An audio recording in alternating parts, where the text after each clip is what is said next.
Welcome on my channel. और आज की इस वीडियो से हम लोग स्टार्ट कर रहे हैं प्रीवियस ईयर पेपर को। अगर आप सीटेट पेपर 2 की तैयारी कर रहे हैं या पेपर 1 की, तो ये पेपर 2 का है सीडीपी, जिसके क्वेश्चंस मैं आप लोगों के साथ शेयर करूंगी और डेली शेयर करूंगी। तो चैनल को सब्सक्राइब कर लीजिएगा। पहला क्वेश्चन देखते हैं। पहला क्वेश्चन है आपका वाइगोत्स्की के। ऐसे ही प्रश्न आपको पूछे जाने वाले हैं, तो एकदम इन्हीं क्वेश्चंस के लिए हो सकता है ये क्वेश्चन ये भी रिपीट हो जाए या दूसरे तरीके से बना के यही सेम क्वेश्चन पूछ लिया जाए। तो इम्पॉर्टेंट है प्रीवियस ईयर क्वेश्चंस, जिनकी तैयारी से आप अपने बहुत अच्छे मार्क्स ला सकते हैं। 90 से ऊपर 120 तक के मार्क्स इस तरीके से आपके आ जाएंगे अगर आप इन प्रश्नों को डेली कम से कम 15 से 15 क्वेश्चन 30 क्वेश्चन डेली लगाएंगे, तो आपकी तब तक प्रैक्टिस हो जाएगी। अभी आपके पास टाइम है, आप आराम से तैयारी कर सकते हैं। वाइगोत्स्की के अनुसार संज्ञानात्मक विकास को सुगम बनाने में शिक्षक की क्या भूमिका थी। तो वाइगोत्स्की की थियरी अगर आपने नहीं पढ़ी है तो मैं आप लोगों के लिए वो ला दूंगी। बट वाइगोत्स्की ने, देखिए, एक हेल्प जो होता है ना, उस तरीके से हेल्प करके बच्चे को थोड़ा सा सपोर्ट करके और आगे बढ़ने के लिए, उसको अगर किसी चीज़ में सीखने में प्रॉब्लम हो रही है तो किसी एक्सपर्ट का उसको थोड़ा सा गाइडेंस मिले, यही चीज़ कहा था। तो यहाँ पे छात्रों को जानकारी प्रदान करना और ज्ञान प्रदान करना ये ऑप्शन नहीं होगा। आलंबन के माध्यम से छात्र के सीखने का मार्गदर्शन और समर्थन करना, छात्र को पूरी तरह से स्वतंत्र रूप से सीखने की अनुमति देना, जी नहीं, केवल उन्हीं कार्यों को देना जो विद्यार्थी वर्तमान में स्वतंत्र रूप से कर सकता है, तो ये भी नहीं होगा। तो यहाँ पे ऑप्शन नंबर 2 होगा, जिसमें क्या किया जा रहा है, एक स्टूडेंट को थोड़ा सा उसको गाइडेंस दी जा रही है। ठीक है, to guide and support the students learning through scaffolding. तो ये था वाइगोत्स्की का, इसका ऑप्शन नंबर 1 करेक्ट हो जाएगा। क्वेश्चन नंबर 2 देखते हैं। इस पे किशोरावस्था के बारे में कौन सा कथन सही नहीं है। किशोरावस्था एक सामाजिक रचना है। किशोरावस्था को आमतौर पर यौवन को शुरू करने के लिए माना जाता है। एक ऐसी प्रक्रिया है जो पुनरुत्पादन की क्षमता की ओर ले जाती है।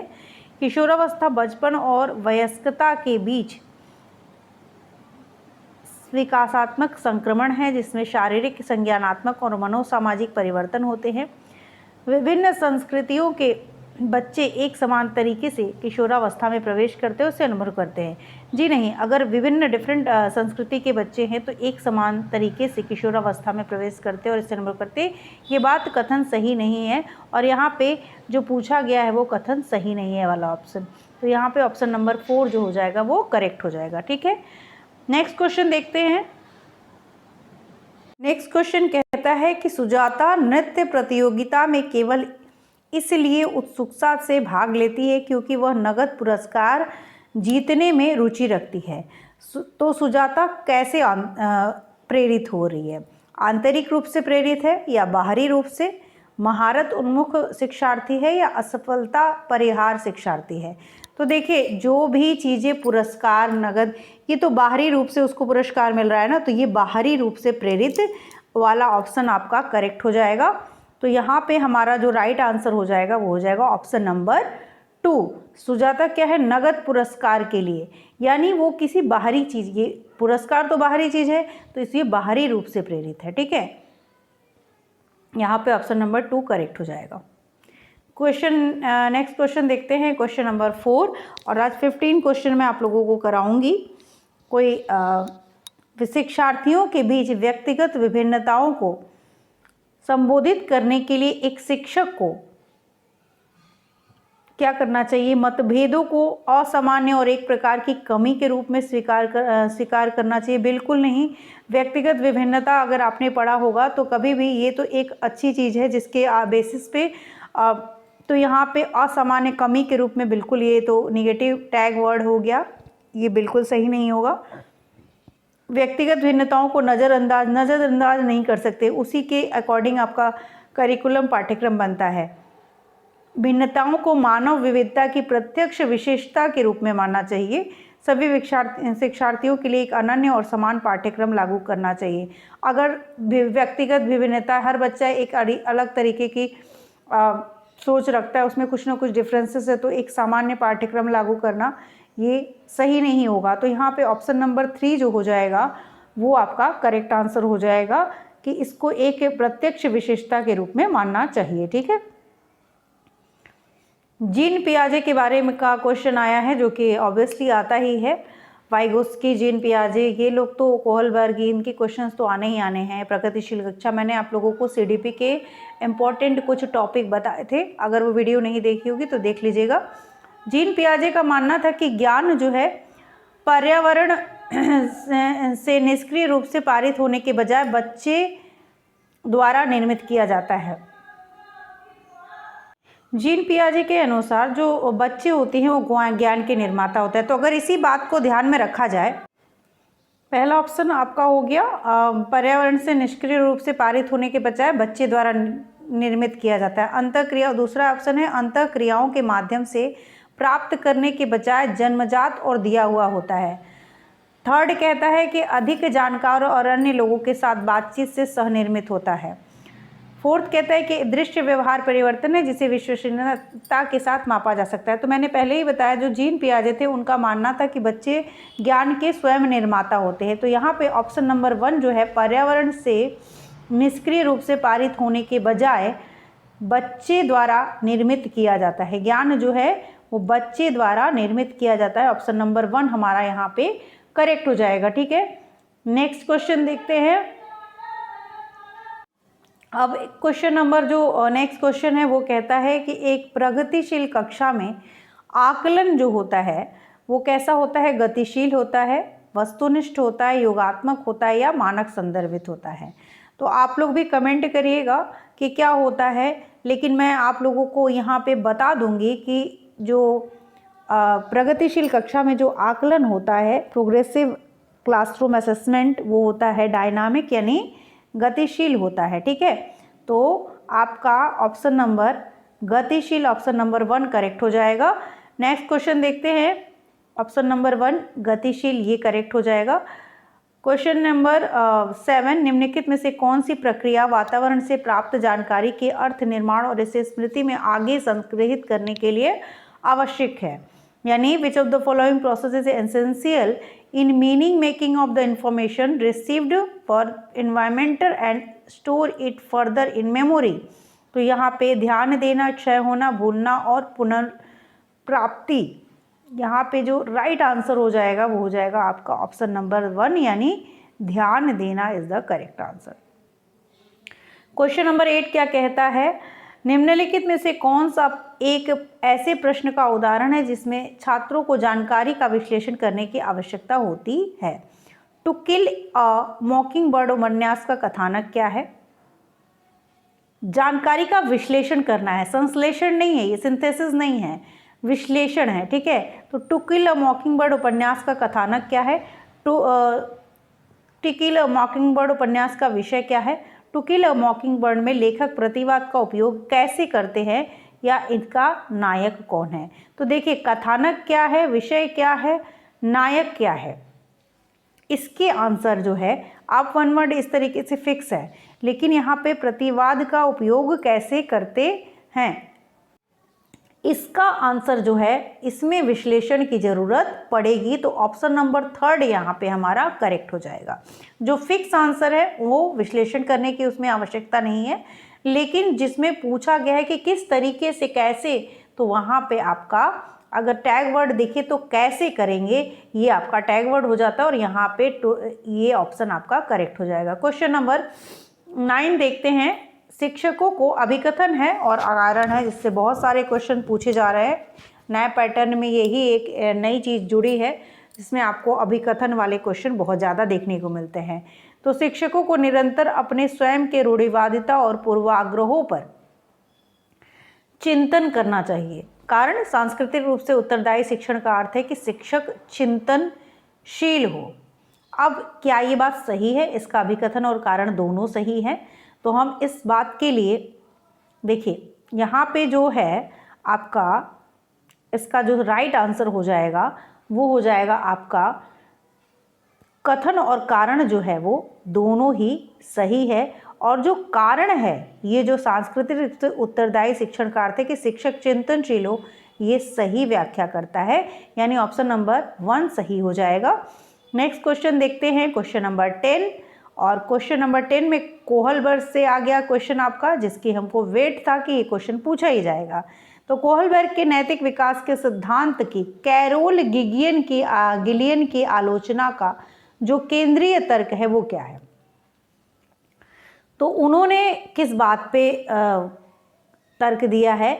तो यहाँ पे जो राइट आंसर, पहले क्वेश्चन पढ़ लेते हैं, राइट आंसर तो मैं आपको बता ही दूंगी। देखभाल की नैतिकता और नारीवादी दृष्टिकोण, बच्चों की नैतिक क्षमताओं का अधिक आकलन, अध्ययन में प्रायोगिक शोध प्रणाली का उपयोग, स्कूल जाने वाले बच्चों के लिए अध्ययन के शैक्षिक निहितार्थ। तो यहाँ पे उन्होंने जो कैरोल गिलियन की आलोचना का जो केंद्रीय तर्क है, देखभाल की नैतिकता और नारीवाद का दृष्टिकोण इज द राइट आंसर। तो क्वेश्चन नंबर 10 का ऑप्शन नंबर 1 करेक्ट हो जाएगा। क्वेश्चन नंबर 11 असर्शन रीजन से आ जाता है, और असर्शन कहता है कि वास्तविक जीवन की समस्याओं को मूर्त अनुभवों से सीखने से बच्चों को अधिगम और जानकारी प्राप्त करने के कई रास्ते मिलते हैं। कारण विकास अपेक्षाकृत व्यवस्थित और अनुक्रमिक है। अब ये अभिकथन और कारण दोनों सही हैं या नहीं है, इस बारे में आपको अगर जानकारी नहीं होगी, दोनों ही, इसलिए अभिकथन और कारण वाले जो क्वेश्चन होते हैं ना वो थोड़ा सा हार्ड हो जाते हैं, क्योंकि दोनों का आपको अभिकथन तो पता है, लेकिन क्या उसके लिए जो उचित कारण है वो दिया गया है। तो यहाँ पे देखिए, कथन और कारण दोनों सही हैं, ठीक है, लेकिन जो कारण दिया गया है इससे रिलेटेड वो सही नहीं है। तो यहाँ पे सेकंड ऑप्शन हो जाएगा ए और आर, असर्शन रीजन दोनों सही है, लेकिन असर्शन की रीजन जो है वो सही व्याख्या नहीं करता है। तो ऑप्शन नंबर 2 करेक्ट हो जाएगा।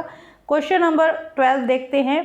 डिस्लेक्सिया जो हमारी अक्षमता होती है उससे संबंधित क्वेश्चन है, इम्पॉर्टेंट था ही, मैंने आप लोगों को सीडीपी में जो इम्पोर्टेंट टॉपिक थे उनको नाम लिखवाया था, अगर उतना भी आप लोग पढ़ लेंगे सीडीपी पे अच्छे नंबर आएंगे।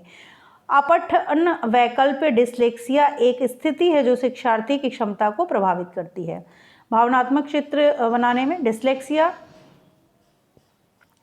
तांत्रिकी न्यूरोलॉजिकल ध्वनियों को प्रतीकों चिन्हों के साथ जोड़ने, शारीरिक साथियों के साथ सामाजिकरण, संवेदिक शारीरिक गतिविधियों के समन्वय। यहाँ पे जो राइट आंसर होगा वो न्यूरोलॉजिकल ध्वनियों के प्रतीकों चिन्हों के साथ जोड़ने, ठीक है। अपठन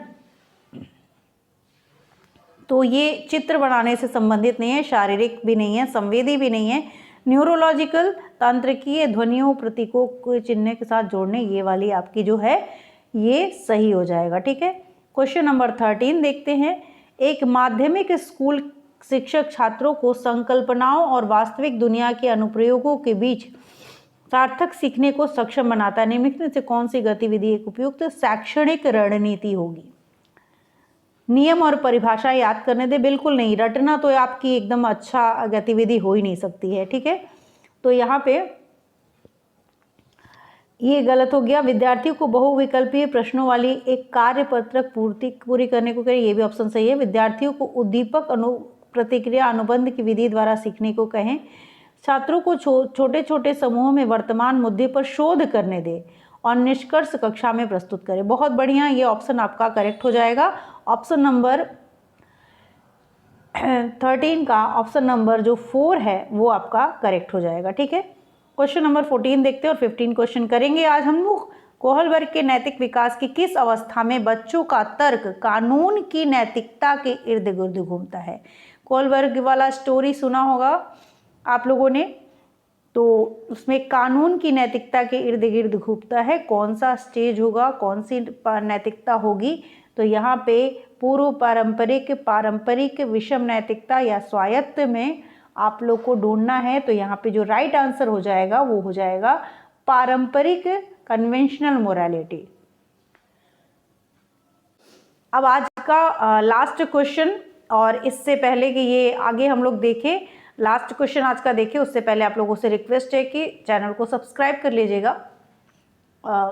थोड़े कम वीडियोस आ रहे थे, लेकिन अब आपको प्रॉपर वीडियोस देखने को मिलेंगे और प्रीवियस ईयर सारे मैं करा दूंगी इसी तरीके से हर सब्जेक्ट के। तो आप लोग चैनल पे बने रहिएगा वीडियो को पूरा देखा करिए, कम से कम 15 क्वेश्चन देखना आप लोगों के लिए इतना प्रैक्टिस ज़रूरी है।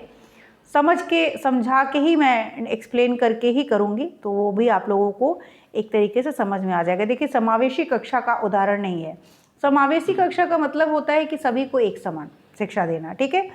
तो विविध दृष्टिकोणों का समावेश, उचित समावेशन का पालन, विभेदित निर्देश देना, प्रतिस्पर्धी लोकाचार को प्रोत्साहित करना, कॉम्पिटिटिव एथोस। तो यहाँ पे देखिए, जो आपकी पहला है कि विविध दृष्टिकोण का समावेश करना है, बिल्कुल उचित समावेशन का पालन, विभेदित निर्देश भी देना है, लेकिन ये वाला ऑप्शन आपका सही नहीं है। और यहाँ पे एक पूछा गया है कि समावेशी कक्षा का उदाहरण नहीं है, तो कॉम्पिटिटिव जो इथोस होते हैं उनको इंकरेज नहीं करना, ये गलत बात है। प्रतिस्पर्धी लोकाचार को प्रोत्साहित करना ये समावेशी कक्षा का उदाहरण नहीं है। तो यहाँ पे ऑप्शन नंबर 4 यहाँ पे जो है वो इस क्वेश्चन के लिए यही ऑप्शन नंबर 4 सही होगा, क्योंकि यहाँ पे नहीं पूछा गया है, ठीक है। नेक्स्ट वीडियो में हम लोग आगे के क्वेश्चंस देखेंगे और इस तरीके से पूरे आप लोगों को हर सब्जेक्ट के क्वेश्चंस मिलेंगे 15-15, और कोशिश करूँगी कि एक दिन में मैं आप लोगों को 3 सब्जेक्ट के दूँ और अगले दूसरे दिन जो होगा वो 2 सब्जेक्ट के, तो 5 सब्जेक्ट के इस तरीके से 2 दिन में हो जाएंगे 15-15 क्वेश्चंस। इसी तरीके से मैं आप लोगों के साथ जो और भी टॉपिक्स हैं, थियरी वगैरह भी आप लोगों के साथ शेयर करूंगी। तो नेक्स्ट वीडियो में मिलते हैं, और इस वीडियो को पूरा देखिएगा, साथ के साथ चैनल को सब्सक्राइब भी कर दीजिएगा, वीडियो को लाइक कर दीजिएगा। Thank you.